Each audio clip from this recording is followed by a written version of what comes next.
to Full Recovery. I want to thank those of you who have taken the time to subscribe to this channel. It means so much to know that you are enjoying it, that you are being helped.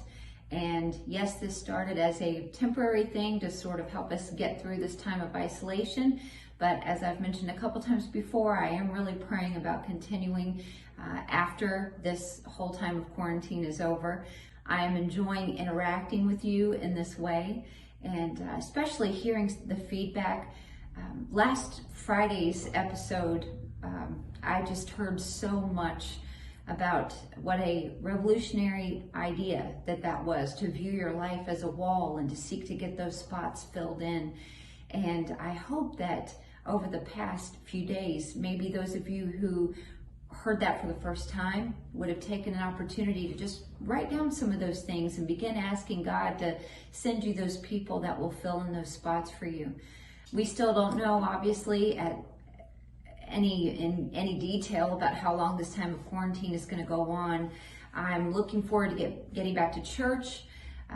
My daughter asked me the other day, what's the first thing you want to do when this time of isolation is over? And I thought, I don't know, maybe go to the thrift store for 2 hours and just just see what's there and look and have fun.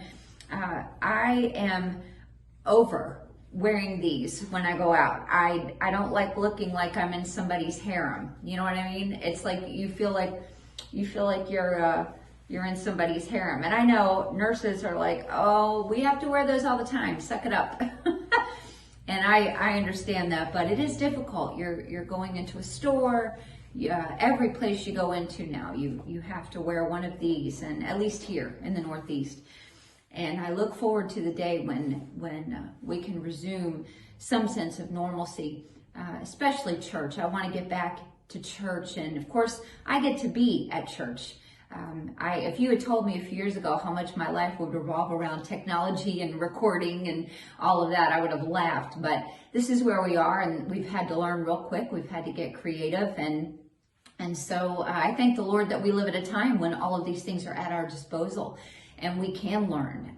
My husband will tell you that I did pray so much about starting this channel because I just thought, well, I can put some videos on Facebook or maybe do some Facebook Lives. But if I'm going to do something, I'm going to be all in. And I did a lot of research about the best way to produce videos and all of that. And I'm sure so many of you out there could do a much better job than what I am doing, but I am doing my best. And of course, my husband has been such a great help to me, and other people too. My kids have been a great help to me, knowing what to do and how to do it. And I'm learning more and more all the time. I want to give you quality videos to watch.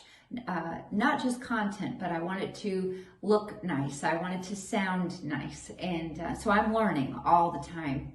All that to say, I just appreciate you subscribing. If you have been watching, this is now episode 9.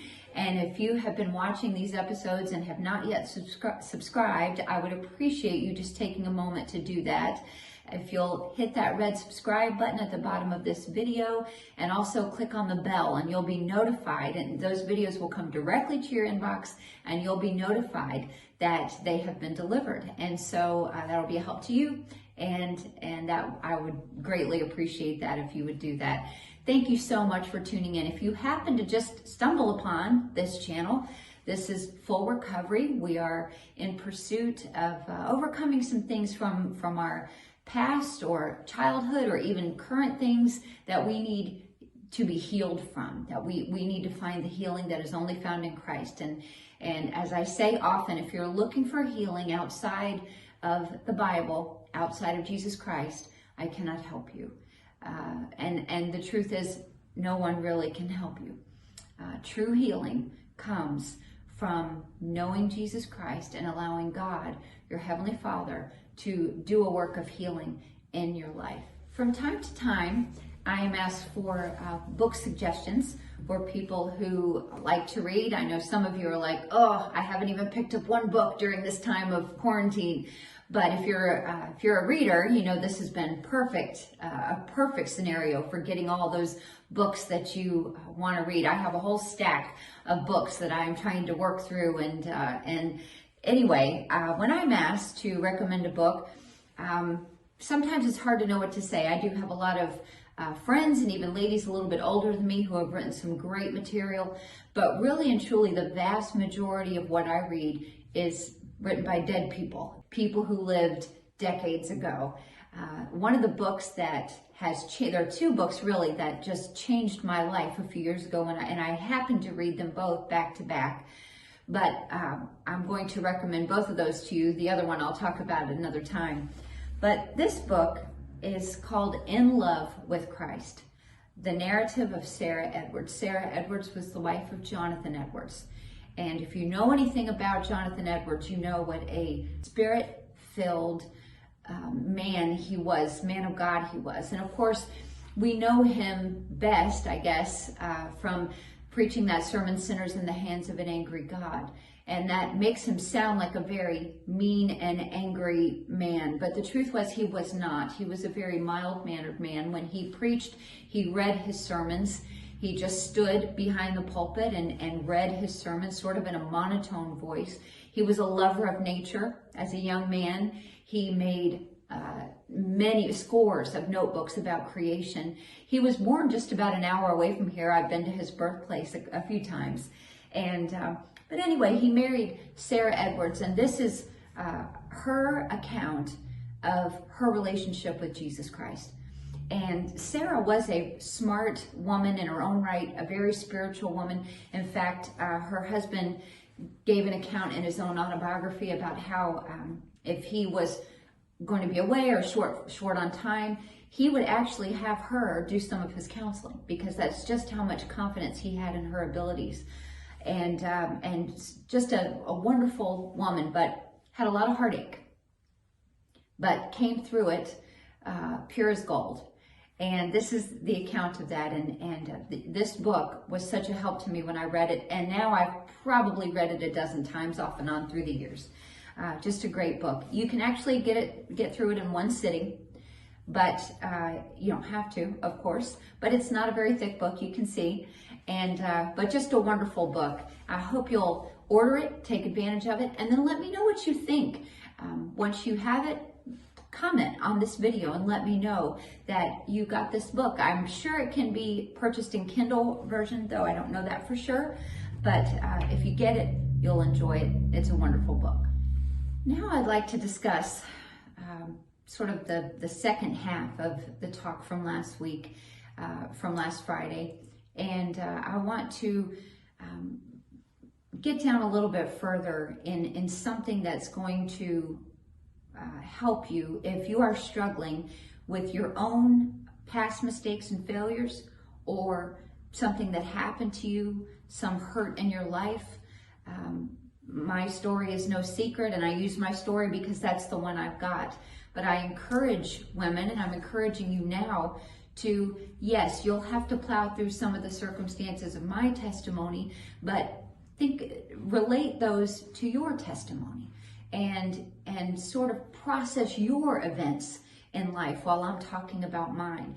And I know certainly that so many people have been through much greater despair and awful circumstances than I have.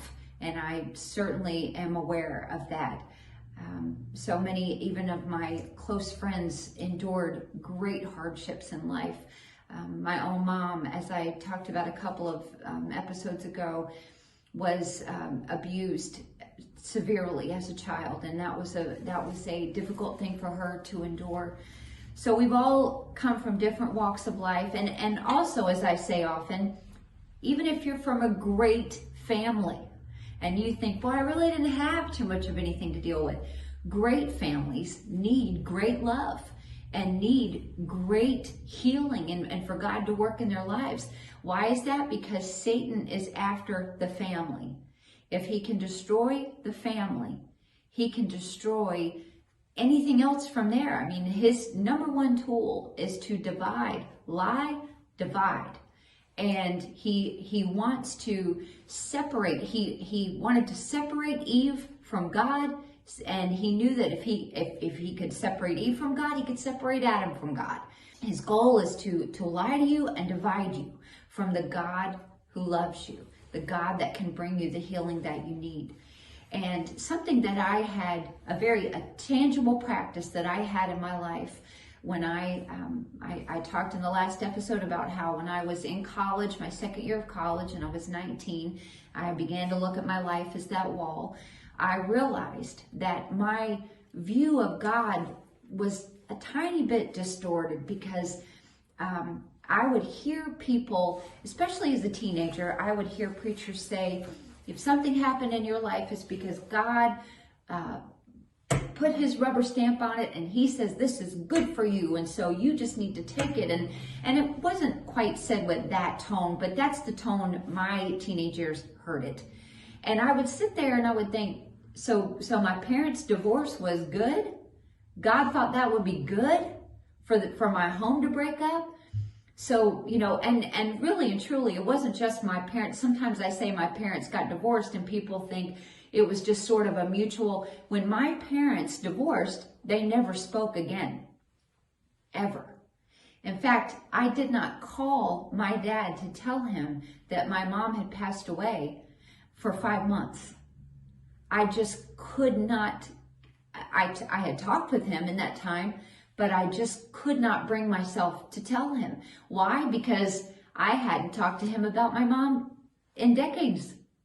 And I just couldn't bring myself to do that. That's just the kind of situation that we had.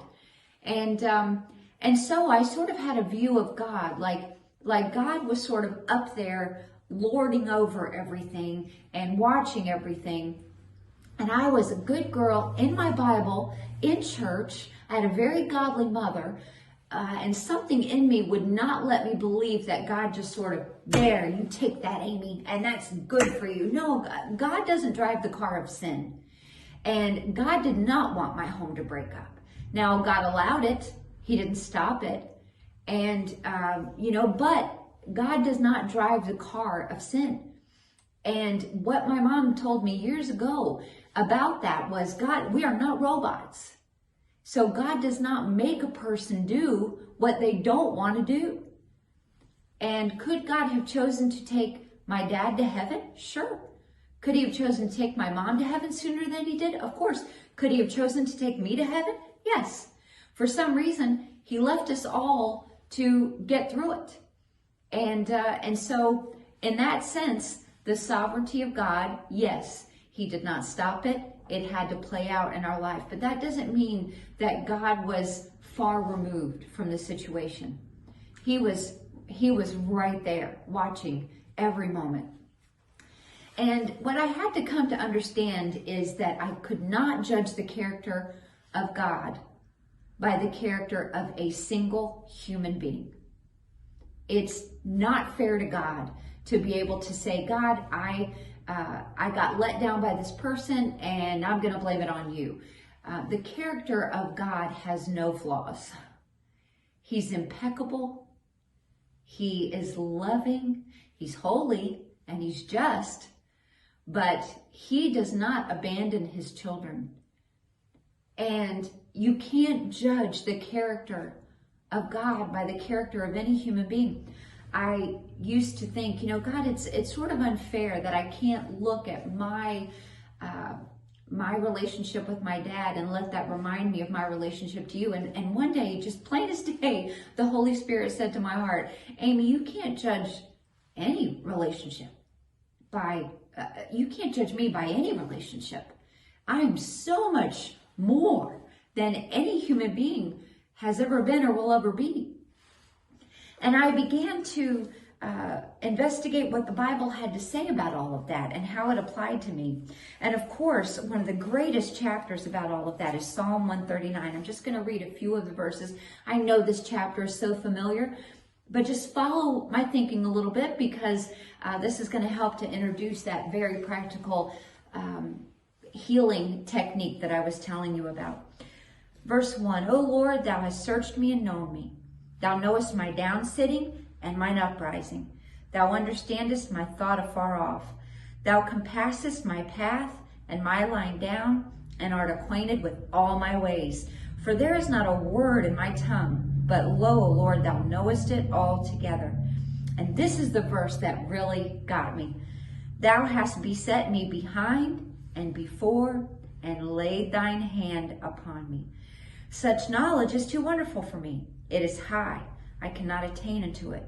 Whither shall I go from thy spirit? Or whither shall I flee from thy presence? If I ascend up into heaven, thou art there. If I make my bed in hell, behold, thou art there. If I take the wings of the morning and dwell in the uttermost parts of the sea, even there shall thy hand lead me, and thy right hand shall hold me. And then down to verse 13, for thou hast possessed my reins. Thou hast covered me in my mother's womb. I will praise thee, for I am fearfully and wonderfully made. Marvelous are thy works, and that my soul knoweth right well. When I really got to the place in college where I was investigating that chapter, I thought about some of the circumstances in my life where I had been very disappointed that my human dad was not present. I thought back to packing up my things and leaving for college, and my high school graduation, walking down that aisle in our church's auditorium and with 28 of my fellow classmates, and just looking out and seeing my mom and having the thought, even though my dad had not been a part of my life for some time, having the thought, my dad should be sitting there with her, but he's not. And then a few years prior to that, my 14th birthday, where he had called that morning, my dad had called that morning to say he was going to come and celebrate my birthday with me. And I waited all day on our front stoop there, our front steps outside of our house. I waited all day, and he never came and didn't call again. And about 9 o'clock that night, my mom finally said, Amy, come inside. Let's have your birthday dinner and cake. And we finally did it that night when I came inside. And I thought about back to when I was an 11-year-old little girl. And when my dad left our family at 9, I saw him again when I was 11. And then I did not see him again till I was 19. But I saw him when I was 11, and I just begged him to come back home. And I thought about how he looked, just stared down at me and just, you're so young, you don't understand what you're saying. I thought about each of those events and many others. But I walked myself back through those events. When I was 19, I traveled in a singing group for the college that where I went to school. I represented the college in a summer singing group. And one night, my dad, just out of the blue, showed up at the church where I was. I didn't know he was coming. I didn't have any warning. He just came. And honestly, I thought he had come to apologize, but he hadn't. And there's a lot I could say about that evening, but when I was in college, looking back on that night, I remembered that I was wearing my matching tour outfit that the other girls also had worn. And I remember just being angry that he would do that and that I wouldn't get a warning. And I remember just thinking, how awful that was. And how just I couldn't focus, I couldn't think. And then to not get an apology from all that. And I walked back to leaving home, graduating high school. I pictured what I was wearing, my high school graduation that night, the long green gown and my cap with the yellow tassel from our Christian school. And then back to my 14th birthday, where I'm wearing a white shirt that says tennis on the front, and my hair is in a ponytail, a braided ponytail, and sitting out there on my front steps, and just the heat. My birthday's in August, and just the sun beating down on me in that Florida sun. And walking back to on that sidewalk as an 11-year-old girl begging my dad to come home and him just saying, you don't understand, you don't get it. Where was God in all of that? And I had thought about him.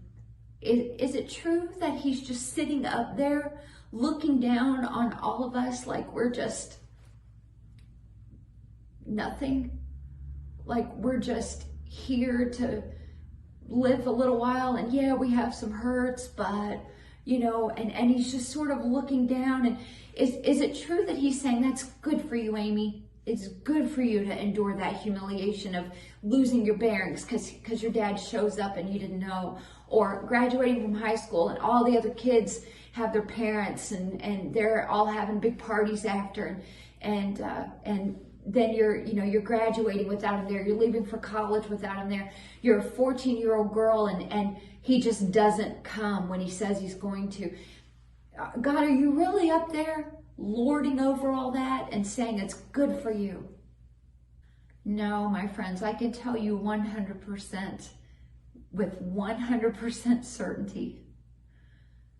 God is not way up there, out of touch,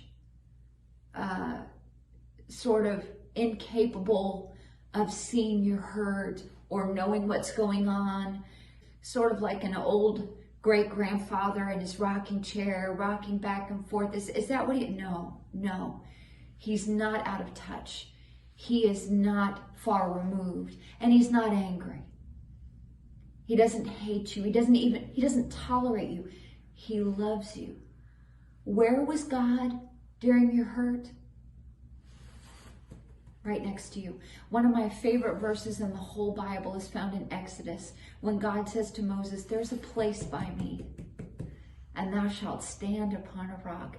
It's as if God is saying to you and to me, come sit by me. Like you or I would be sitting on a bench and just patting it. And we universally know what that means. Come sit by me. And that's what God does to you and me. I believe, as I'm packing my luggage to head off to college, taping up my boxes in my green trunk, I believe that God was in my room, helping me, holding my hand, stroking my hair. It's going to be okay. I believe when I was in that singing group and my human father just showed up with no warning and I've got to sing in a church service that night, I believe God was standing on that platform with me, holding my hand. When I was a 14-year-old girl and I'm sitting out on the front steps of my house and my dad, he just never showed up. Where was God? Sitting right there by me on the step, holding me, telling me it was going to be okay. I have no doubt in my mind that God was saying to me, Amy, I know it looks pretty bleak right now, but I've got you. I'm here with you. I'm not letting you go through this alone. I know it feels lonely. I know it feels like you're just having to deal with all this by yourself, but you're not. I'm here for you. And those verses in Psalm 139 came to be so special to me because God knew my down sitting down on that stoop. God saw my uprising when I'm at 9 o'clock at night. I guess I better go in, have my birthday cake. He was there in those moments. He's been there in your moments too.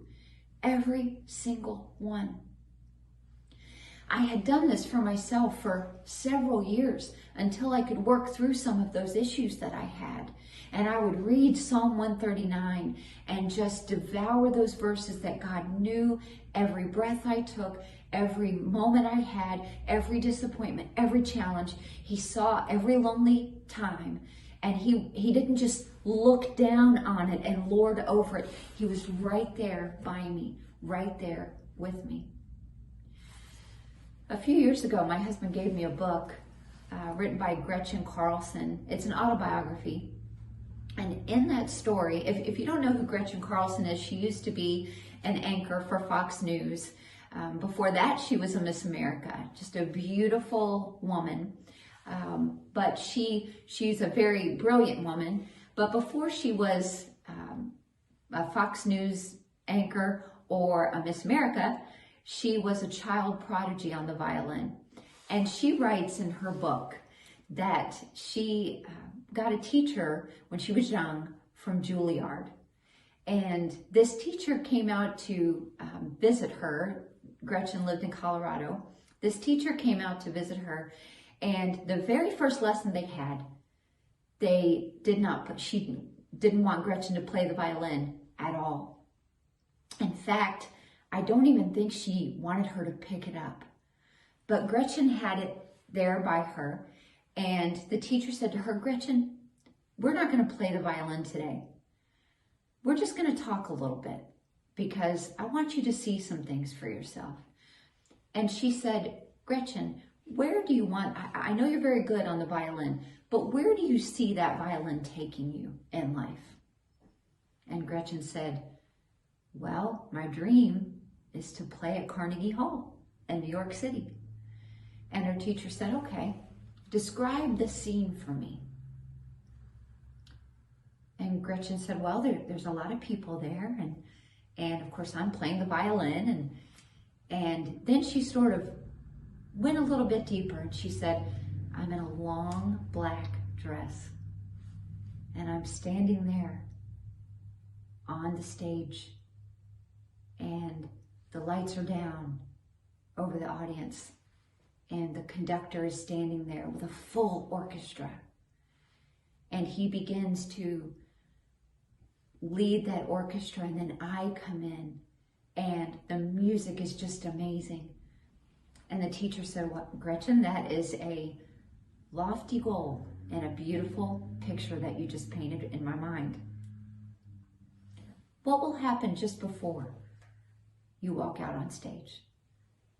And Gretchen said, "Well, I'll tune my violin. I'll spend a couple of minutes in the back getting it tuned and calming myself and probably rehearsing a little bit of my pieces."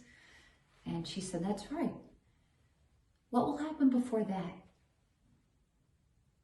Gretchen said, "Well, I will probably be at a hotel somewhere getting ready and doing my hair, doing my makeup, going over everything." Do you know that teacher walked Gretchen all the way back through events that she would play for local orchestras, all the way back through all the years of lessons that it would take to get her to Carnegie Hall, walked her all the way back through those events until that very first lesson on that day in the present. And she said to Gretchen, it took the full time to cover all of those events. And she said to Gretchen, "The reason we did this today is because before you can be at Carnegie Hall one day, you have to see how to get there. And seeing how to get there means honestly evaluating each of these events and what it's going to take in your mind. Mental preparation is just as important as practicing that violin." And when I read that in Gretchen's book, I thought, my goodness, that's what I did. I didn't know it was some visualizing technique to get yourself to the place where you wanted to be. All I knew was, as a girl just about out of my teenage years, I wanted to be healed. I wanted to, if someone would have said to me, "Where do you see yourself in 10 years?" I would have said, healed. I want to be recovered from this. I don't want to always be dealing with hurt and rejection and anger and bitterness. I want to be healed. But walking myself back through those events and many more, I just mentioned 4 or 5 here in this video, but walking myself all the way back till I'm that 18-year-old high school graduate, and then that 14-year-old girl on her birthday, and that 11-year-old little girl begging her dad to come back, walking myself back through those events, picturing what I'm wearing, picturing the scenery, and then picturing in my mind, seeing it clearly in my mind, that God was right there holding my hand and with me every moment, not lording above me, sitting by me, holding me, and constantly reassuring me it was going to be okay. I didn't always see him in those moments while I was going through it. But when I took the time to look back on each of those moments and review, I saw him in every single one. He knows your down sitting. He knows your uprising. He understands your thoughts. He covered you in your mother's womb. He has known about every event you've ever faced. Now you might say, well, what about this? That one too. Well, you don't know what I did. That one too. You know, it's true. In my life, I've made my share of mistakes. Don't get me wrong. And sometimes I don't even like to call them mistakes, because some things I have gone into willfully. I've taken steps to do things that are wrong. But one thing I've come to understand about the God who gave me redemption is that he is quick to forgive me. And if I'm enduring something that I didn't cause, that I didn't have any, it just happened to me, I didn't have a say in it, he is quick to heal. He is there. The Bible says he is nigh unto those that are of a heavy heart. What do you have today that you need to experience some healing in? What area is it? What event is it? Maybe it's many. Maybe you say, I can't even tell you all the junk that went on in my childhood. And maybe you can't. But you can tell him. He knows what you've been through, not because he was lording over you, but because he was in it with you. He loves you.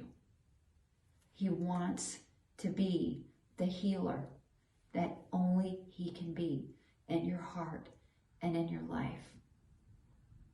My prayer today is that you will, maybe even if it's just one or two of you who have watched this video today, I know what I described sounds different.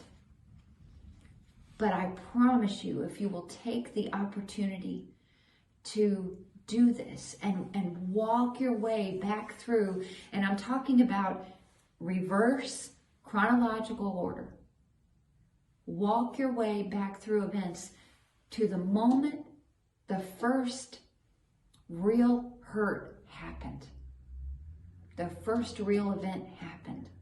Walk all the way back and process through spiritual eyes, through your emotions, and even it will be physical because your memory is working, and picture yourself, the circumstances, what you're wearing.